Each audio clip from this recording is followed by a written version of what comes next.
Era 1 da manhã quando aceitei a última corrida da noite. Chovia forte, daquelas chuvas pesadas que fazem os pneus perderem aderência e os limpadores de para-brisa virarem um enfeite inútil. Eu já estava pensando em encerrar quando o aplicativo vibrou. Um passageiro solicitava uma corrida a poucos quarteirões dali. O nome era Eduardo e o destino final não estava preenchido. Achei estranho, mas aceitei mesmo assim. O valor da corrida parecia bom demais para recusar. Talvez fosse alguma daquelas longas até a região serrana ou até mesmo o interior. Eu precisava do dinheiro. Virei à esquerda na rua Barros Lima, uma área industrial meio deserta naquela hora. O ponto de embarque era em frente a um galpão abandonado, cercado por grades enferrujadas. Quando encostei o carro, não vi ninguém. A chuva tamborilava no teto com força, abafando qualquer som. Acendi a luz interna e olhei em volta. Então, ele apareceu. Veio andando devagar, sem guarda-chuva. Usava um terno escuro, encharcado, e o rosto estava quase todo coberto por uma aba de chapéu antigo. Entrou no banco de trás, sem dizer uma palavra. O cheiro que veio com ele era forte, não de suor ou sujeira, mas algo metálico, como ferro velho molhado, ou sangue. "Boa noite", murmurei, forçando um tom leve. "Boa noite, motorista. Vamos rodar um pouco", disse ele, com uma voz grave, pastosa, como quem não fala há dias. "Sem destino?" perguntei. "O destino vai se revelar no caminho. Pode seguir pela marginal." Hesitei um segundo. Olhei pelo retrovisor. Ele estava com a cabeça levemente inclinada, olhando pela janela como se reconhecesse cada gota de chuva que escorria pelo vidro. Engoli seco e engatei a primeira marcha. A cidade dormia lá fora, mas dentro daquele carro, algo me dizia que eu estava bem acordado e prestes a entrar numa noite que nunca mais esqueceria. O limpador de para-brisa rangia como uma faca cega arranhando o vidro. A marginal estava vazia, exceto por algumas carretas passando com lentidão e o reflexo das luzes vermelhas piscando nos poços d'água do asfalto. Segui pela pista expressa, em silêncio, esperando que ele me dissesse para onde ir de verdade. Mas em vez disso, ele começou a falar. "Já pensou quantas mortes acontecem por noite nas estradas do país, motorista?" A pergunta me pegou de surpresa. Mantive os olhos na pista. Não. Nunca parei para contar. Mas imagino que seja muita gente." "É mais do que imaginam. E pior, nem todas são acidentais. Algumas são inevitáveis. Como se alguém estivesse no lugar errado, na hora certa do destino." Olhei rapidamente pelo retrovisor. Ele ainda encarava a janela, mas agora com um leve sorriso. Não parecia louco, parecia lúcido demais. "Você já viu alguém morrer num acidente? De perto?" Ele perguntou sem olhar para mim. Meu estômago virou. A resposta estava ali, queimando na garganta, mas minha boca não queria abrir. Me forcei a responder. "Já. Uma vez. Foi anos atrás. Um acidente na serra. Eu era o motorista." Ele fez um som baixo com a garganta. Um misto de riso e lamento. "E como foi?" Silêncio de novo. Eu estava suando, mesmo com o ar-condicionado ligado. Minhas mãos tremiam levemente no volante. "Foi horrível. Eu Perdi o controle numa curva. A pista estava molhada, igual hoje. Havia outro carro no sentido contrário.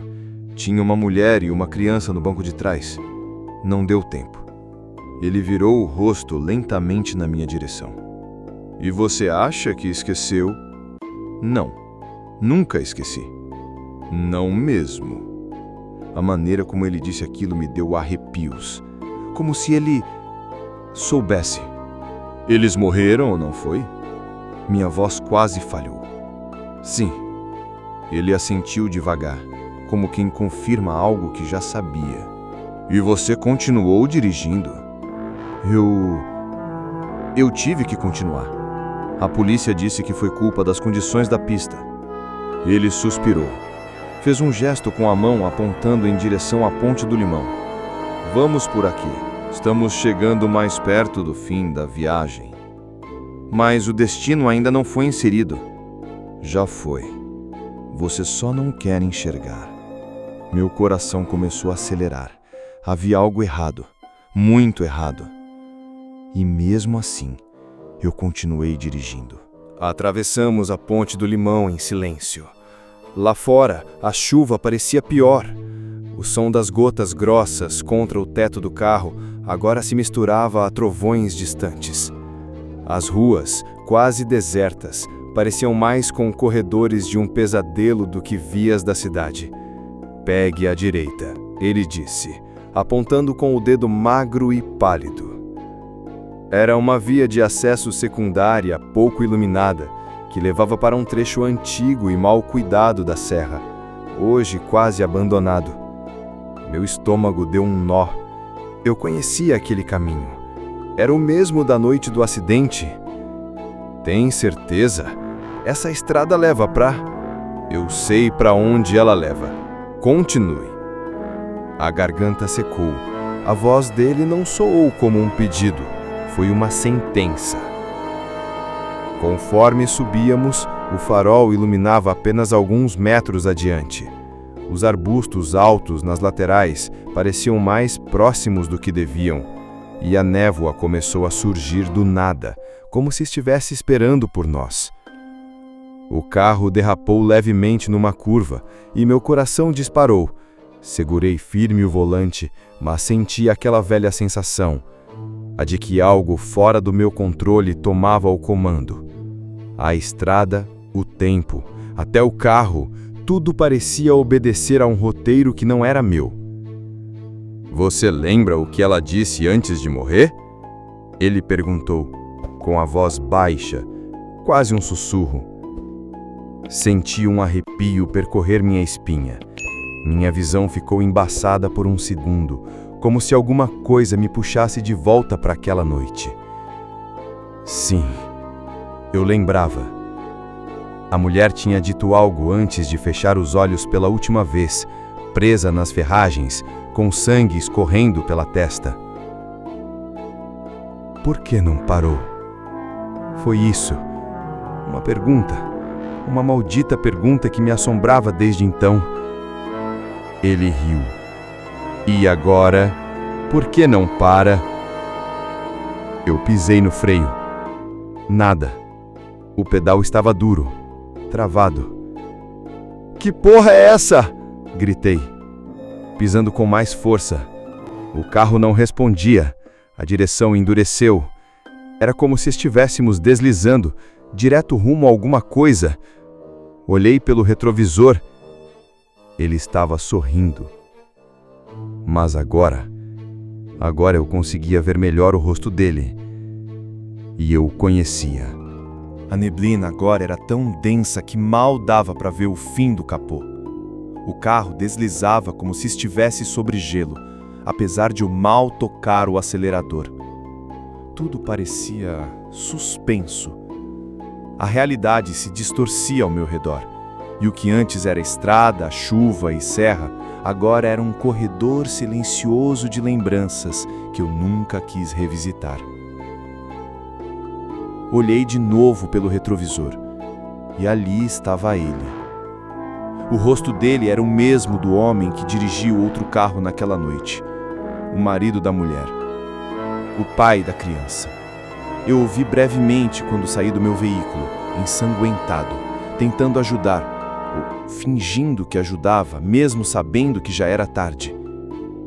Ele estava ali, a pele pálida, os olhos fundos, o mesmo olhar de dor e de culpa que me perseguiu desde então.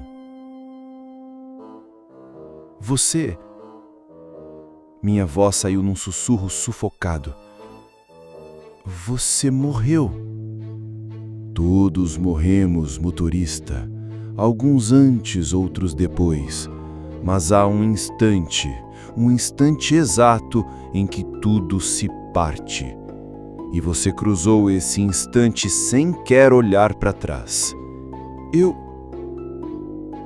tentei salvar vocês, eu juro. Ele sorriu, mas seus olhos não acompanharam o gesto. Você acelerou naquela curva. Estava cansado, irritado, só queria chegar logo. Dormiu por meio segundo, e quando abriu os olhos, já era tarde demais. Eu não queria. Eu sei, e por isso estou aqui, para garantir que você veja o que tentou enterrar todos esses anos.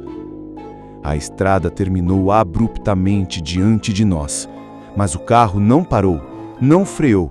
Ele continuava seguindo, como se a gravidade e o asfalto tivessem sido substituídos por algo mais profundo, mais escuro. De repente, tudo ao redor começou a mudar. As luzes do painel falharam.